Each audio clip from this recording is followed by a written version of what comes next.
Hey there, Russ. Glenn, how are you? Excellent, thanks. I'm Glenn Loury, the Economics Department, Brown University. And I'm Ross Levine, and I'm also at the Department of Economics at Brown. We have an intramural conversation here, Ross. Exactly. We just buddies chatting about what's going on in the world. Well, what's going on in my world is, a lot of family issues and a lot of stress, and what's going on more generally is summer is over, which is really bad news for an academic. But what's going on more specifically, and the reason I was hoping that we could have this conversation for Blogging Heads, is you were at the Jackson Hole, the fabled Jackson Hole meeting of the Federal Reserve Bank of Kansas City, which is where the chairman of the Fed always gives a widely reported speech, and where academics, financiers, regulators, bankers all gather to talk shop. And I just never knew anybody who was at the Jackson Hole meeting before, so I'm kind of, I've known people that have gone, but I've never gone before. It was a great experience. Yeah. And it's part of it is just an event. There are the heads of central banks from all around the world, including from the United States. You have the head of the IMF, Christine Lagarde, and you have Trichet, the head of the European central bank. You have the chief economists of many of the major banks in the U.S. and from around the world, and a few academics are invited to participate. And so there's a little bit of a who's who of macroeconomic and financial policy making, and all of this takes place right at the bottom of the Grand Tetons, so beautiful mountains, snow-covered. So it's just quite an event to be able to go and listen to people and also had a chance to give a talk. Yeah, Thorstein Veblen, the old economist, sociologist, theory of the leisure class. You remember that? so this is the leisure of the theory class, I think, on display here.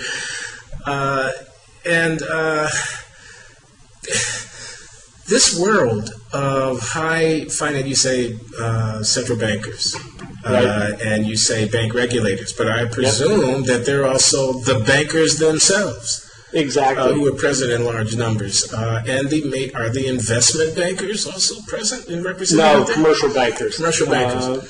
Correct. So this is the world of money. Oh, yeah. So when the world of money gets together, it's the money and the regulators and the central bankers who go to eat, talk, and hike in the Grand Tetons. Now, why does this leave me suspicious of the possibility that the regulators who are supposed to be regulating and the bankers who are supposed to be regulated are in bed together to the extent that they're hobnobbing, socializing, and identifying one with another? So I think that there's it's very easy to be quickly cynical, and I want to go down that route a little bit. But there's another side of this, and that is that the regulators and the central bankers. This was organized by the central banks, by the Central Bank of the United States. They have to know what's going on in the financial services industry. So it's really part of their responsibility to meet with and get to know and have open communications with the major banks around the world. So this is part of their responsibility, and I don't think that there's another way. Part of what they have to do to get soft information, to get the insights of what's going on the ground in finance, is to have calm opportunities to chat. So no, this is what I don't understand, the importance of the informal communication. Why can't the central bankers and bank regulators get the information they need by reading reports, reading the financial press, looking at official submissions, filings, and data? Why do they have to be sipping bourbon and with their feet up, looking out at the whatever they're looking at up there? Grand Tetons, okay. Grand Tetons. Well, so what's the importance of the informality of communication? What's the nature of this information that it can't be obtained at arm's length? So I think that I really do believe, we can get back to some of the potentially distorting effects of these type of interactions. But I do want to focus on the positive, that if you're going for a hike and you say, so like, how bad is it out there? What is it about the regulations that are causing you problems? Are you just kind of complaining because that's what you do in order to get profits? Really what's going on? And whereas both the bankers and the regulators might have a difficult time putting things down in writing, getting to chat provides greater degree of informality and perhaps some additional information. It provides an opportunity for quick follow-up conversations. And so I think it enriches the ability of the regulators, the central bankers, to know what's going on. Indeed, part of the reason that you have in the U.S. a Federal Reserve system with the Federal Reserve banks spread throughout the United States, New York and Boston, Kansas City. Is to keep them in touch with what's going on out in the local regions? Exactly. And so So what's the nature of this information? I'm sorry to sound naive, but what is it that a banker doing business day to day might know that can, when you say, how is it out there, what's going on out there, what reports are being offered in response to that kind of question? So I can tell you a little bit from my experience, and I'm obviously not, a chief regulator or head of one of the presidents of one of the reserve banks or on the board of governors.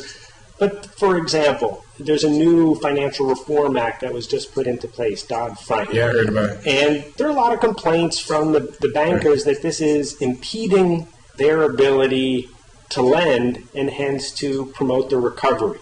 And you get these vague types of discussions in the press.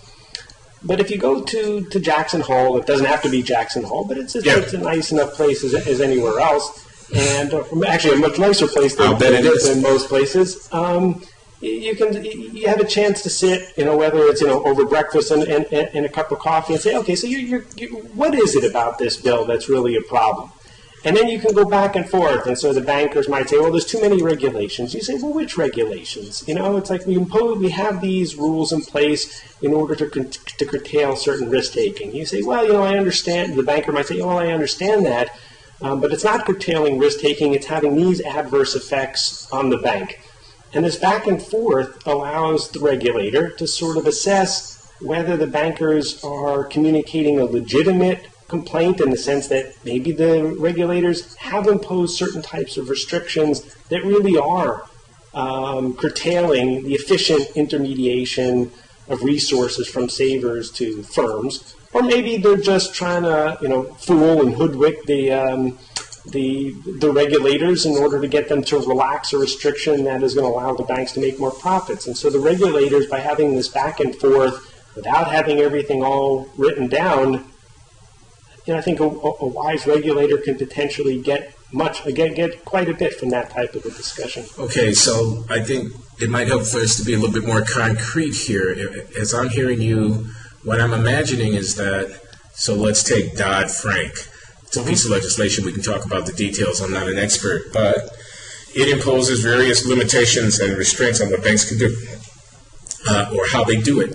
Now, that may have unintended negative consequences that a regulator or no one could have anticipated in advance, but as the people who are working day to day in this industry try to live within these regulations, they encounter these unintended consequences. There was one in your paper that I want to actually talk more about that struck me, which was that if you increase the capital requirements of the banks, that is, require that they have more upfront investment money and be less leveraged in their investment activities, that could have the effect of changing the corporate governance of the bank so that business decisions that might enhance risk would be more likely to be taken to the extent that the bank had a more capital-intensive financing than would otherwise have been the case. Did I describe that correctly? Yeah, so it's so that's an unintended consequence that a bank regulator might not have known about in advance, but that he could be informed about if he hobnobs with the bankers at Jackson Hole. Exactly. So I think that's exactly right. And then the regulator might disagree, but they can have this discussion. I think, for example, since we're sort of starting the semester now, It's sort of the difference between, you give a multiple choice exam to a student, and you certainly elicit some information about the student's performance. But if you can have an oral exam, you can have a discussion about some of the questions, there's no question that you gain further insight into the student's comprehension of the material. Now, the analogy breaks down because we're not talking about student and teacher, but that type of communication and increase in information is something that does, I really think does occur at these meetings. Okay, well, great. Now, I want to ask you, I mean, you were there in the flesh. You were presenting an academic paper, more or less academic paper, at the conference, which is exciting. I thought maybe you should have an opportunity to discuss a little bit. Your paper is about how to think about the role of regulating financial institutions and what some of the pitfalls and kind of problems are that can arise in the context of regulation. Again, please correct me if I'm not describing that rightly. But in any case, I want to invite you to tell us some of what you were after and how the audience responded in the presentation that you made at Jackson Hole. Okay, so let me start somewhere we can kind of go as we go with the conversation. So the title of the paper says a lot. So the title of the paper is Regulating Finance and Regulators to Promote Growth. Okay, good. We're regulating both finance and we're regulating the regulators of finance. Exactly. All right. And so now let's kind of go with this conversation about, okay, there are some benefits associated with the regulators being surrounded by the financial services industry because that's a way in which they obtain information. Okay, information. But part of my paper is that, yes, I understand that, but there are potentially adverse effects from those close interactions between the regulator and the regulated. And so here I think the best analogy comes from sports. And so there's an economist, a financial professor at Chicago, Tobias Moskowitz, and he had a boyhood friend who's now a writer at Sports Illustrated, Jan Wernheim, and they have a book that asks a very simple question. Why does the home team win such a disproportionate percentage of its games? This happens in baseball, American football, soccer around the world, hockey. I can't remember all the sports. Basketball, cricket. How do you explain the home team advantage? How do you explain the home team advantage? Yeah. And the great thing is that for an academic, an economist like we are, is Tobias Moskowitz has lots and lots of data. And so what they argue is that it's not player performance. Players do not systematically perform better at home. So, for example, if you look at foul shots in the NBA, individuals' foul shots are almost identical home and away. Not for every single player, of course, but on average. Despite the fact that there are those wild fans in back of the basket waving their noodles or whatever it is to try to throw the opposing player off, the home team shooter still doesn't have an advantage in shooting foul shots on the home court. Exactly, but those fans, those wild fans with the waving things and everything, they do play a really crucial role. And the role that they play is they influence the referees. So what this book concludes across many, many sports with lots and lots of data is that the umpires, the referees, the officials, they're not biased for a particular team. They're biased in favor of the home crowd. And I could see the analogy, so the regulator's going to be biased in favor of the guys they have drinks with after work. And if those are bankers, then you don't get as an effective banking regulation. Exactly. I mean, the home crowd is the financial services industry. If we go with this a little bit too far, it's like the public. If the public, Joe Public can get even a ticket to this game, it's far off in the bleachers, and his or her screams and yells, are not, heard as clearly as the financial services industry, which is sitting courtside. Okay, so now I want to ask you about this because it seems your account, the umpire bias account of relatively ineffective financial regulation or overly bank-sympathetic financial regulation is too kind to bank regulators in that you don't mention money. You don't talk about, people who are thinking about 10 years, 20 years down the line, where am I going to be? In terms of my career or what my options are or what my opportunities are. I'm not saying people are being bribed, right, but I'm saying there's a huge amount of money on the table.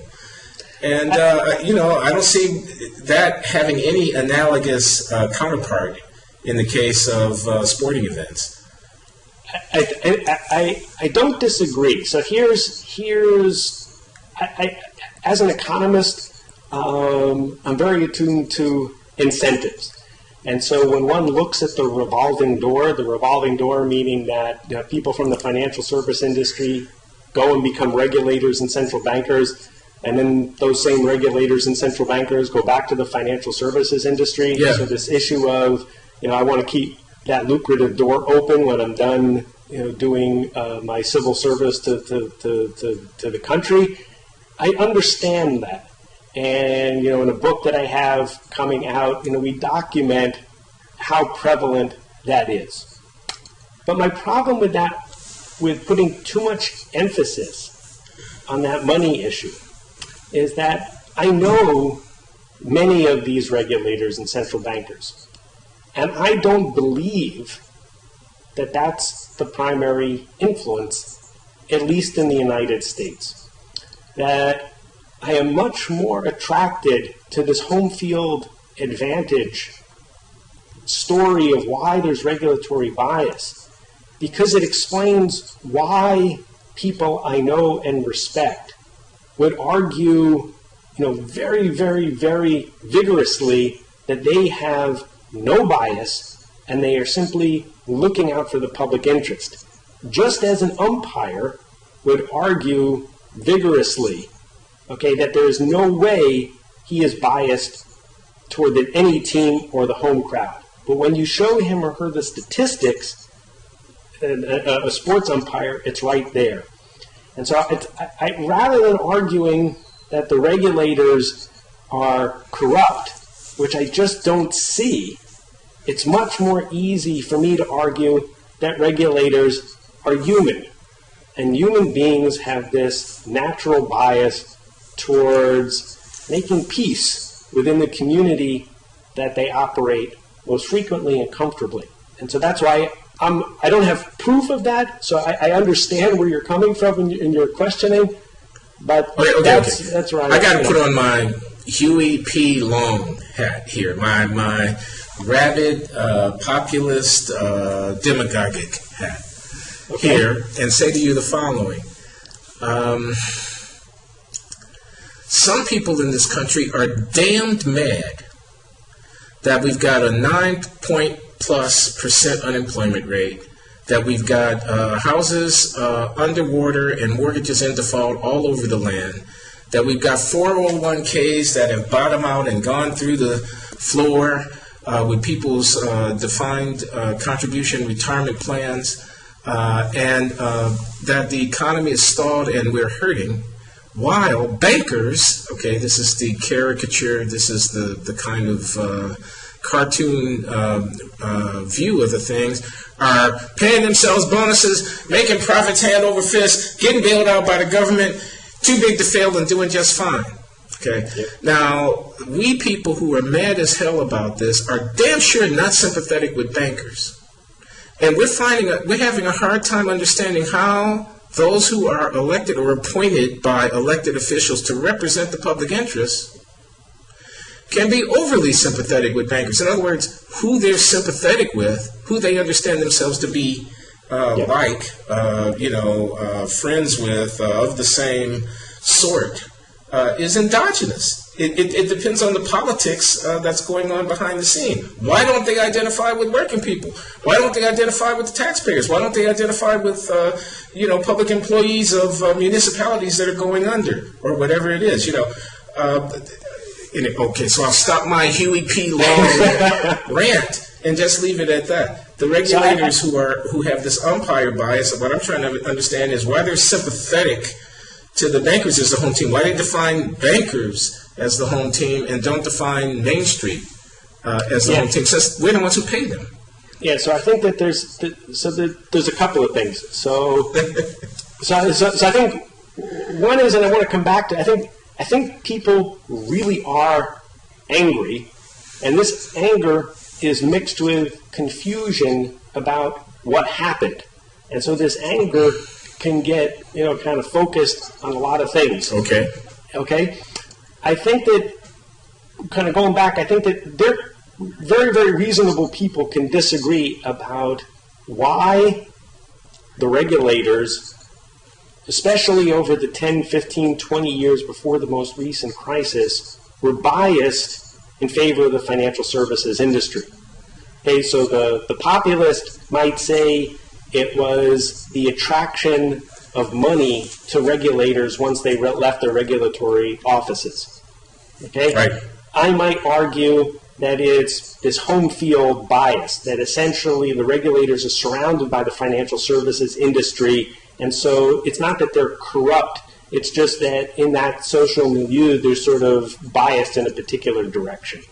One way or the other, okay, those two views kind of end up in the same place, and that is the regulators are not working for us. They're we're on the same page there. Whatever the reasons why they're not working for us, the bottom line is they're not working for us. Correct. And so I think that in sort of and I agree, and I think that the policies in the 10 to 15 years prior to the crisis were systematically biased in favor of allowing the financial services industry to extract enormous profits, right. And the regulators didn't focus on the types of risk that this was creating for vast majority of the people. And then there was the bailout once the crisis hit. So regardless of the motivation, I think the issue is how do we make the regulators work for us? And I'm glad you kind of advertised that, because the title of this book with Jim Barth and Jerry Caprio is Guardians of Finance. Okay, so you had the paper at Jackson Hole, but that is right. Like a prelude to the book. A book project which is well advanced now, and you're about to describe it. Yeah, so the title kind of describes what we've been talking about. It's the Guardians of Finance, making regulators work for us. And so I think that, part of the book is really getting rid of a lot of the noise and complications and focusing on the systematic biases that occurred in order to take the next step of how do we reduce this? When we make suggestions in our book. Before you talk about sure. how I just want to dwell just for a moment on this point about bias. I remember when the president, famously now, described Lloyd Blankfein, the CEO at Goldman Sachs, as a savvy businessman. Yep. Remember that? Yep. Now let me stipulate that he's a savvy businessman. But my point is that you could go into how savvy could he be if you have to bail out, whatever. But let me stipulate. My point is that now here we got people who are making 8 figures and 9 figures in a year. We're talking about people who are very, very wealthy, extremely powerful. We're talking about networks of people. They've been secretaries of the Treasury. They've had high positions in government. They've been doing deals all over the world. They know what's going on in China, what's going on in Europe, what's going on all throughout the world. They've got friends who are running huge companies which are employing hundreds of thousands of people in a global setting. Extremely powerful. So this is rarefied territory. I'm running for office. I'm trying to raise $1 billion in order to get myself elected president. I go to Wall Street. These are the people who I'm having dinner with at the $10,000 a plate dinners and so forth and so on. I decided I want to have a closed-door meeting with some savvy business people to talk about whatever the issue is of the day, and I called 20 or 30 of them to what these are the people who are around the table when these deals are going down.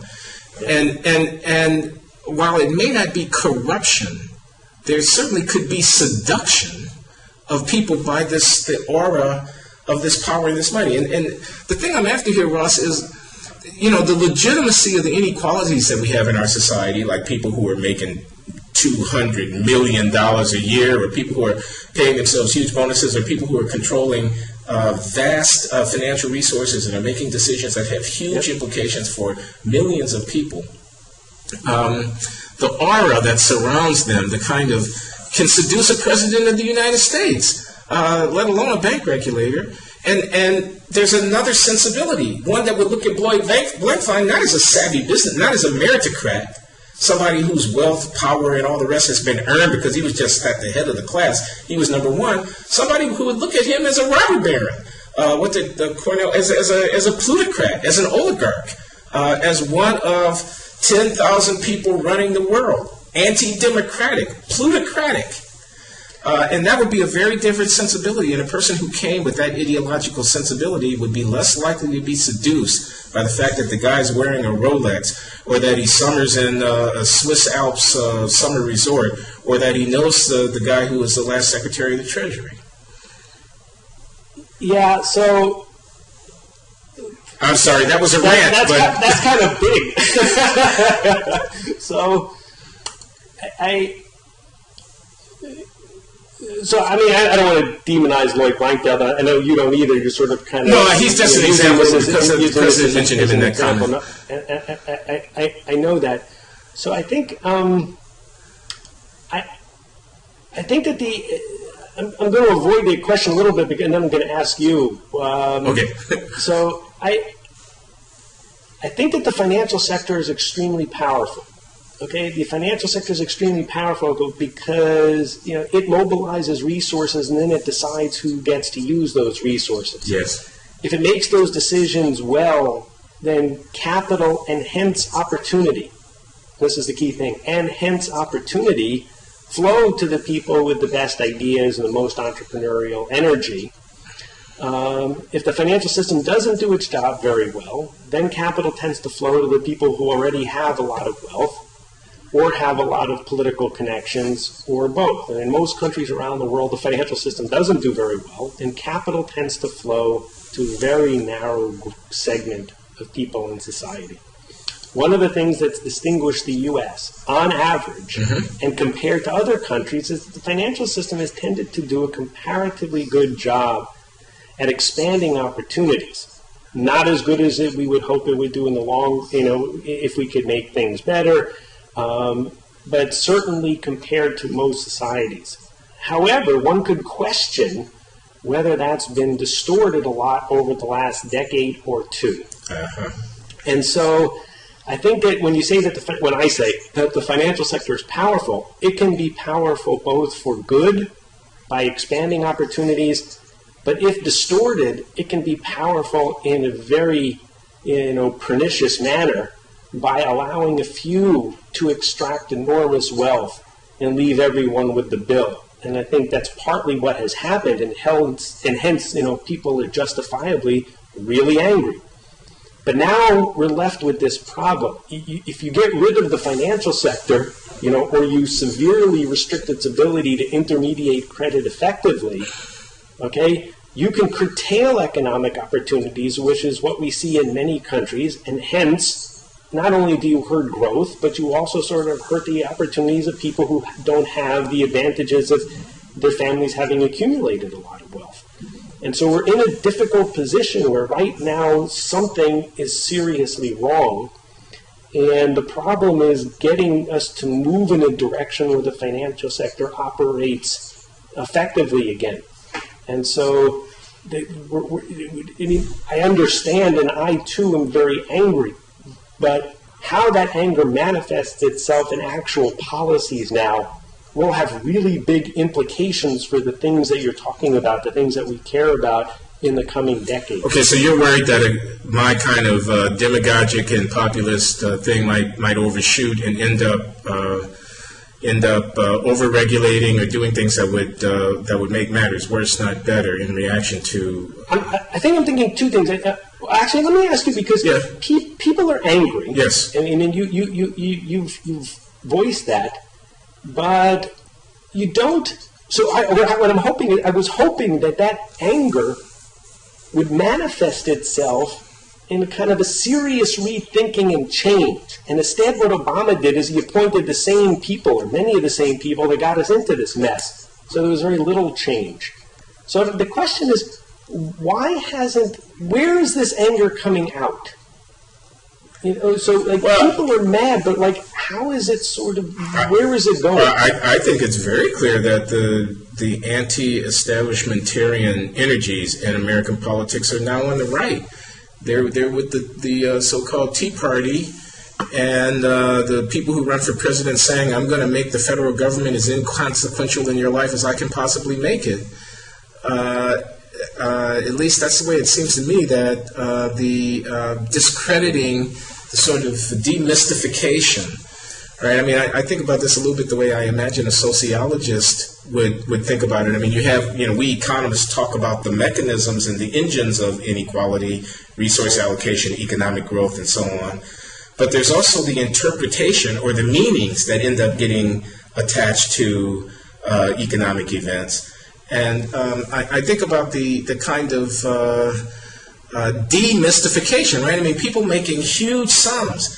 Now, in the back of our minds, that can only be legitimate because we think they've, quote, earned these sums. We think they are smart, quote unquote. We think they're doing something that's really, very special, that's very rarefied, that very few people can really do. And so when they get huge rewards for doing the things that we imagine that very few people can do, that we imagine are valuable, that we imagine are the fruit of hard work and self-application, we accept the fact that they have more, and it becomes legitimate. Conversely, when the curtain gets pulled back and we see the Wizard of Oz back there, yep. You know what I'm saying? Pulling a bunch of levers and a lot of smoke and a whole lot of bells and whistles, but we don't any longer believe the hype that these are special people. It's a narrow portal that only the geniuses can get through. That it's burning the midnight oil at 3 o'clock in the morning and making America the special place that it is. Instead, we think that it's a bunch of guys doing deals and fixing the rules in order to suit themselves. Once that curtain is pulled and that demystification occurs, then they're illegitimate and they're right targets for for political action and maybe for self-destructive populist reactions that would end up doing things that would hurt the average person, even though they're aimed at smacking the bankers down. Yeah, that's how I see it. Yeah, no, I think that's right. I think though it's like the free-floating anger. It can manifest itself in a couple of ways. One would be to sort of really restrict the financial services industry through lots of regulation. Yep. And that's one way. Or it could just be an anger at Washington for perhaps bailing out the bankers, in which case what might happen now is sort of less regulation by kind of saying we want Washington to have a very minimal role in our life. And so what I'm seeing again, and this is what happened in the decade or two before the crisis, is you get the worst mixture. Because, as academic economists, we can sit around and enjoy ourselves forever saying, should there be no government? Right. Should there be lots of government? But the fact of the matter is, especially in financial regulation, okay, there are thousands and thousands of regulators in the United States. Yeah. And there are tons and tons of regulators. Okay, that's not going to go away. So it's a matter of, do we have the proper mixture? Now, okay. I want to ask you something, or at least talk about something. I want to get your opinion on Dodd-Frank, but I also want to ask you this. And this is a layperson, so I'm not a finance expert. I'm an economist, but I'm not a finance expert. But I'm looking at this, and I'm thinking, and I was especially led to think this after I read last summer this article about Sheila Bair, the former, was she comptroller of the currency? No, she was a head of the FDIC, the Federal Deposit Insurance Corporation, right, which has a major role in bank regulation. And she was kind of a naysayer and something. There was a big profile of her last summer in the New York Times Sunday magazine. Yeah, by Joe Nocera. Indeed, by Joe Nocera, a financial journalist of some notoriety.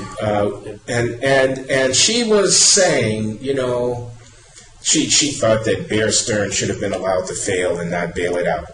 Investment banks fail, she said, And the difference between commercial banking, where you have a deposit insurance guarantee, where the government is guaranteeing depositors that they won't lose their savings, and investment banking, where people are high-flying and taking more risk, is that the latter can be allowed to fail. Now, the shareholders will get wiped out. Maybe the bondholders will get wiped out. But life will go on in due course. You unwind them in some orderly fashion and you let them fail. And so she was a naysayer to decision. And when I was reading this, what I was thinking was, every one of these crises management situations is fraught with decision nodes, that is, points where people have to go left or right, where somebody's bottom line could be profoundly affected. Oh, yeah. You know, we got toxic assets out there. We got balance sheets that are not in line. Somebody's got to write something down. Well, whoever writes it down is going to take a hit. Yeah. You know, or their shareholders are going to take a hit, or their bondholders are going to take a hit. And so this allocation of the taking of the hit. Yep. Okay? So now, obviously, nobody wants to take a hit. Right. You know, if you're the person who has to say, hey, you right there, you're getting ready to take a hit. You used to be worth this, now you're worth nothing. Yep. Okay? That's a tremendous amount of power. Mm-hmm. Now, the question I'm trying to ask, or the issue I'm trying to raise is, should we have confidence that that power, when it's exercised in boardrooms at the Federal Reserve Bank of New York, or the Board of Governors of the Federal Reserve in Washington, D.C., or the Department of Treasury of the United States of America, when there are 40 people sitting around the table, including secretaries and undersecretaries and bank regulators of one stripe or another, and various financiers and principals, who are going to be asked to do this or that in order to resolve in an orderly fashion whatever the crisis, near bank run, panicky situation might be. Yep. Can I be confident that there is not an insider bias, an umpire bias, let's protect our guys, you know, these guys have been rich all their lives, you know, we're going to wipe them out, we're going to kill them? You know, can I be confident that that's being done in the public interest as opposed to in the interest of the private parties who all are scratching each other's back, hiring each other 2 years out, and doing deals with each other over the course of a professional lifetime? No. No! Next question. Well, that's very interesting and very useful information. So let me go back. Again, so there's just a couple of things. So on sports, I go back to the sports, and so I really love this book because what they show is that the bias, okay, that umpires, you know, have, is particularly acute in the close times, the really key calls in close games. Mm-hmm. When things really matter, when the crowd is really going crazy, okay, and you actually, this bias is even bigger when the crowd is closer to the field of play. But it's at the key moments, that's when the bias is greatest. You don't see so much bias in kind of runaway games and kind of when things are not too important. When the thing is really on the line, okay, I think that's where this bias will also manifest itself in the financial, kind of financial decisions as well. So on Sheila Bair, she's sort of a hero in certain respects. I don't know her personally at all, and I know that many people, this comes out in the Joe Nocera article, sort of say, you know, she's not a team player. But what I like, and came from, there's a nice phrase that was used by Alan Meltzer, who is a professor at Carnegie Mellon. Yes. He was at the Jackson Hole, and he talked about the esprit de corps among the Federal Reserve presidents and board members. And one of the things he kind of mentioned is while there are positive elements of the esprit de corps, there are negative elements in that you need to have people genuinely and forcefully express their views, especially when it comes to projecting the interests of the public at large. And while Sheila Bair may have ruffled a few feathers, you know, that's what she did. And I think that you know, she's really a model civil servant, and, you know, she did not win a lot of the battles, but in like all of the cases that I could see, she was genuinely fighting for the public at large. Yeah. And so I got to tell you a story, Ross, which will seem weird, but I think it's related. Okay, so good. For years and years, I wrote and thought and did research about and on the question of affirmative action. Right. Okay, racial affirmative action, gender affirmative action, affirmative action. So I don't want to go into details of affirmative action, but I want to say one of the issues that comes up there is the value of diversity. Okay? And one of the arguments that I find really quite compelling is the so-called chaperone argument, which is to say there are some situations where, okay, let me give the following example. We got a bunch of guys who are the board of directors or they're the senior hiring committee or whatever it is, and it's a bunch of guys. Okay? They meet, they sit around the table, and they tell a lot of jokes, okay? So some of the issues have to do with should we hire Mr. X or Ms. Y, okay? Right. And, these guys are going to be doing locker room stuff, and, they're going to be laughing, and, they're somewhat disciplined, but there's still a gender bias that's kind of in the air. I mean, and that may not even be aware of it, But when there's a woman who's present at that room who kind of chaperones the collective deliberation, right. Now the nature of the bias or the kind of informal, unexamined leaning one way or the other is changed dramatically. Right. In part because the woman is there and she can speak up, but in part because the guys, each of them know that the other guys know that the woman is there. Right. And they don't want to be seen by another guy as being the kind who would say this or that in the presence of a woman. Right. Likewise, with respect to racial issues, sometimes it really is important that there be an African American in the room. I know in the classrooms when I'm teaching sensitive material that have to do with racial inequality, and my students are trying to find a way to discuss matters one way or this or that and say, what's on their minds.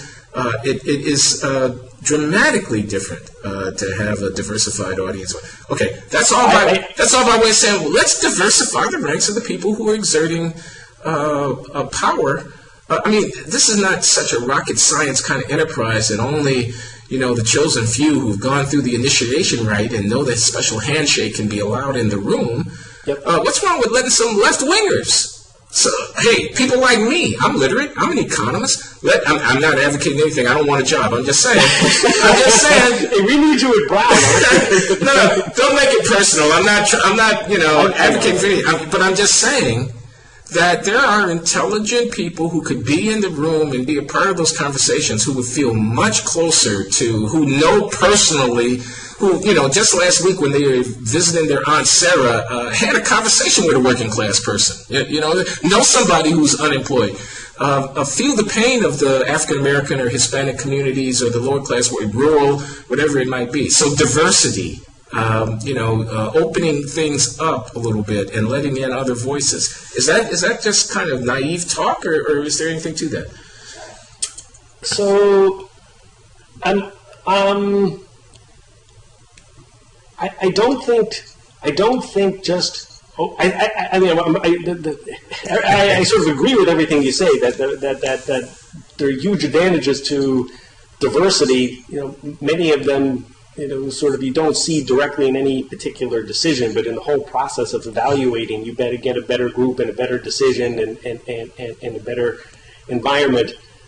And I agree that on these big issues, you want people who are not only surrounded by a narrow segment of society. So I understand that.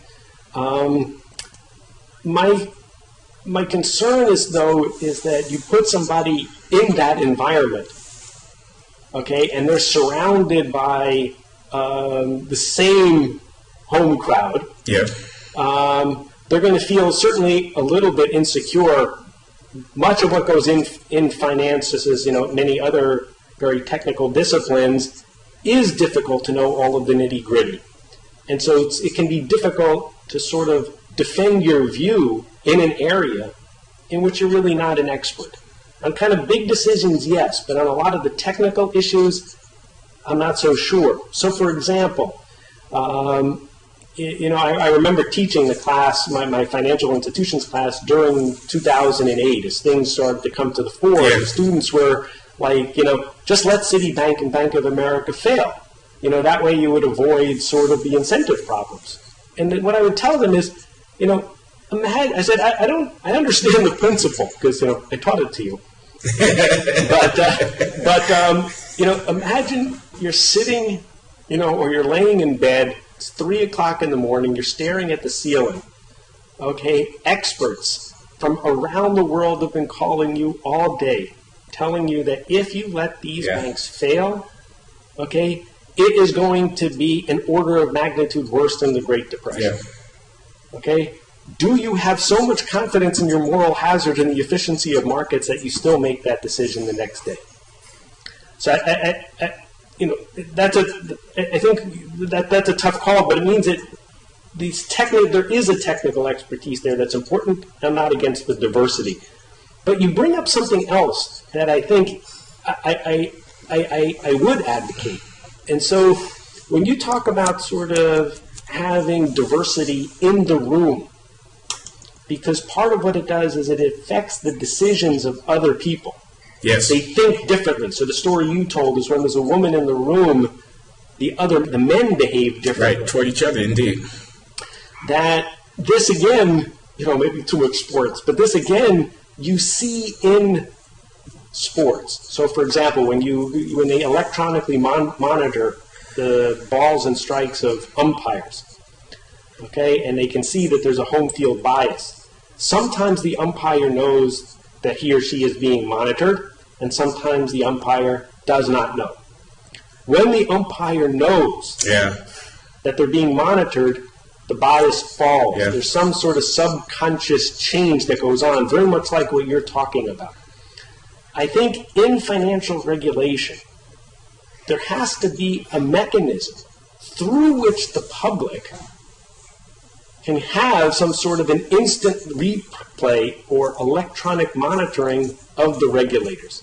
My sort of view is that assessing financial regulation is really complex. That if you took the economics departments of sort of Harvard, MIT, that's not enough. Okay, no lawyers there. Okay, no accountants there, and probably not too many people with private sector experience. Yeah. You really need a team to assess the information, and they have to have the ability to get whatever information they need. So from my perspective, right now, the public is not part of this because there's no way for them to get the information, and they don't have the expertise to assess it. While the regulators are partially responsible for doing that, they, by the very nature of the fact that they're in daily contact with the financial services industry, which they must be to perform their role, but they're therefore biased.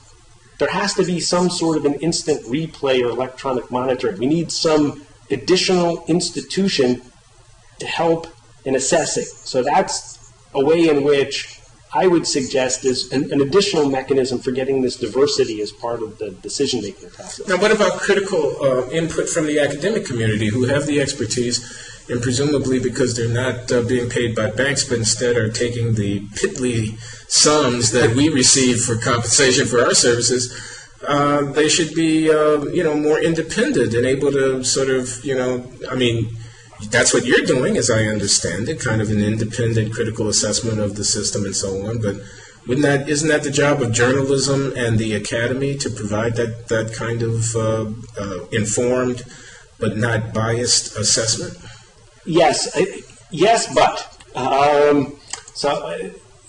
the problem is that as you know. At least some of us in academia are not always good about playing with others. And we're rewarded for being independent researchers. And so things tend to get done, sort of a little atomistic, laboratory spread all over the place. So I think in journalists, similarly, they have their areas of expertise, but they're writing stories for their individual outlets. Yeah. And you need coordinated teams, hundreds of people to sift through the information that comes in from across, the spectrum of financial institutions and markets. Surely academics and journalists play a role in this whole process, but they simply don't have the coordinated expertise to do it. Okay. And they don't have, I can't, for example, I can ask the Fed for information, they'll say no, and there's these cases where through a Freedom of Information Act, the court said that the Fed had to give the information to Bloomberg, And the Fed basically delayed for 3 years through a whole variety of appeals. And then when it finally gave the information, it gave it in sort of a non-searchable form of thousands and thousands of pages. What was this, in this example, what's the information pertaining to? So in this example, the information was pertaining to where the Fed lent taxpayers' money to the banks when it prevented them from going bankrupt. Which seems... We don't know where the money went? We do now, but it took 3 years and a series of court fights all the way up to the Supreme Court. That's interesting. We're running out of time here. Dodd-Frank. So it's been demonized by all the Republican presidential candidates. They need to repeal Dodd-Frank. It's been pointed to as overregulation, regulation run amok, socialist Obama administration, blah, blah. What is the informed view from an objective and publicly interested expert on finance about Dodd-Frank? So I think there's a great quotation from, and this comes from the 19th century by a banker about some new regulations that were put in on railroads. It was put in place on kind of regulating railroads because there were lots of accidents, and he said, this is a great bill because it's kind of like lots and lots and lots and lots of words, and it makes it seem to the public like something great and grand is being done, when in actuality nothing is really happening. And I think that's sort of my view of Dodd-Frank. Wow. If Dodd-Frank had been passed 20 years ago, it would have made very little difference. I was very disappointed. Most of Dodd-Frank gives huge discretion. He gives just additional discretionary power to the Fed and the SEC to do their studies, make reports, and kind of go forward. But the problem, again, is why should we believe that the decisions that the Fed and the SEC and other regulatory institutions make are going to be made in the best interest of the public, given that there's some potential biases influencing their decisions? And so I think that it is a huge layer of confusion. And unfortunately, I think the criticism from the right, while I think that their dismay with Dodd-Frank is right, I think the notion that the answer is to just remove regulations is exactly wrong. But is it harmful? I mean, it sounds like you're saying it's innocuous. It doesn't doesn't help, doesn't hurt. But the right-wing people are saying, no, it's part of the overregulation that's hurting the economy and impeding the recovery. I'm reluctant to say that it's impeding the recovery. I think that the slow recovery is a lot. There are a lot of factors. Recoveries tend to be slow after huge financial crises. Recoveries tend to be slow after big real estate busts, and we've had both. While I'm not a fan of Dodd-Frank, I'm reluctant to blame it for the slow recovery. I think the problem, though, is that financial regulation played a big role in getting us into this mess, where the mess is not just the crisis. The mess is that we kind of allocated credit to the wrong places.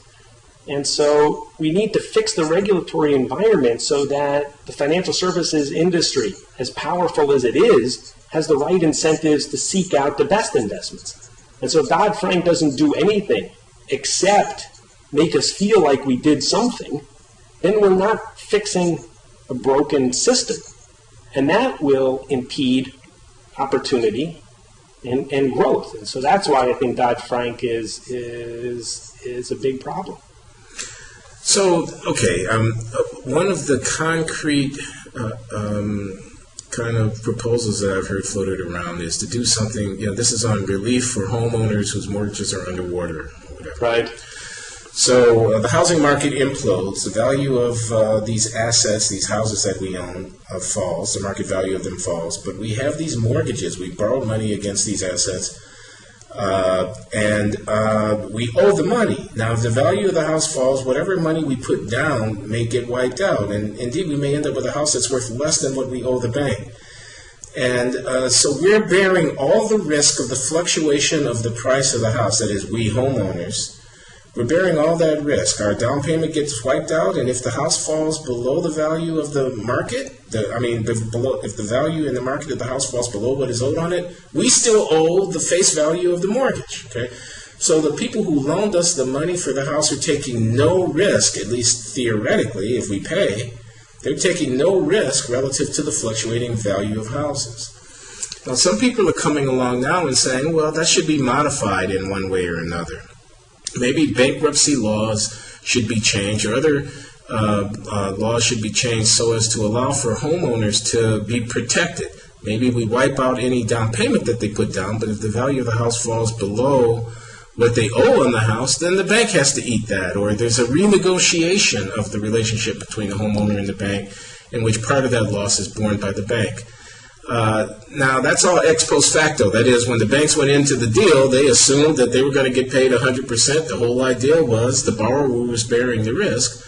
Right. But if the effect of millions of borrowers being underwater is to depress the economy because of the debt overhang and blah, blah, blah, blah, blah, and if equity tells us that if banks are too big to fail, then the government and taxpayers have to bail out the financial sector, then maybe there ought to be some extraordinary relief for those taxpayers who find themselves in that tough situation. That's kind of a countervailing argument. And I just, in concluding our conversation, wanted to get your expert opinion on that kind of question about the policies toward relieving the debt overhang problem in the mortgage in the housing market. Yeah, I think this is key. I think I think part of what's going on is that if a homeowner owes more than the house is worth, he or she can just give the house back to the bank. Yeah, they just stop paying their credit might be hurt. They go bankrupt in effect. Correct, and then that's it. The bank can't go after other assets because the collateral for the loan is simply the house. Now the person does lose his or her house and the down payment, of course, but the person can walk away. But this is having a depressing effect throughout the whole economy because I think there's something along, and I'm not an expert on this, there's something along the lines of 2 or 3 million houses that are soon going to be foreclosed upon. So this is helping depress housing prices. People are less wealthy. It hurts their expenditures. They have more difficulty moving if there are job opportunities somewhere else because they don't want to realize the losses on their homes. They can't sell their homes, and so this is a big mess. And part of what's going on is the bankers don't want to recognize that there's a loss on the house because then this would hurt their asset position. They would look worse in the market. Yeah. And so there are some proposals floating around to provide some type of relief to facilitate, to foster sort of the negotiation, as you put it, the renegotiation loan between the bank and the homeowner. I think that's going to be, that's key not just in terms of the equity, and equity is important, but that's also key for the recovery since the housing market is slowing that down. Yeah. So I don't have there's a number of proposals. I don't have there's not one that I sort of kind of feel is particularly good, but yeah. Well, okay. I mean, I think we've spent a good hour here talking about finance. We still left a lot of stuff untouched upon, but we can have another conversation, Ross. It's always fun talking with you, Glenn. Finance is powerful. That's one thing I come away from this conversation. It's powerful both for economic growth, getting the capital resources to the right sources, to the right destinations, but it's also powerful for inequality, for social inequality, and for good and bad. Indeed. So, and I learned that from the paper you wrote, like 1981. That was 1981. That would be 30 years ago, bloggingheads.tv fans. I was a baby, but I was writing papers. And your paper shaped my career. Oh my God, Ross, that's very flattering to hear you say. It's true. All right. Well, you guys ought to read that paper. That's July 1981 Econometrica. Intergenerational transfers and the distribution of earnings. Thanks, Ross. I'm not sure it's going to make the top 10 list. No, I don't think so. It's got a few equations in it. I warned the readers out there in advance. Ross, it's been a great pleasure talking to you. We'll do it again. Take care. I'll see you tomorrow. Okay, Bye-bye. Bye.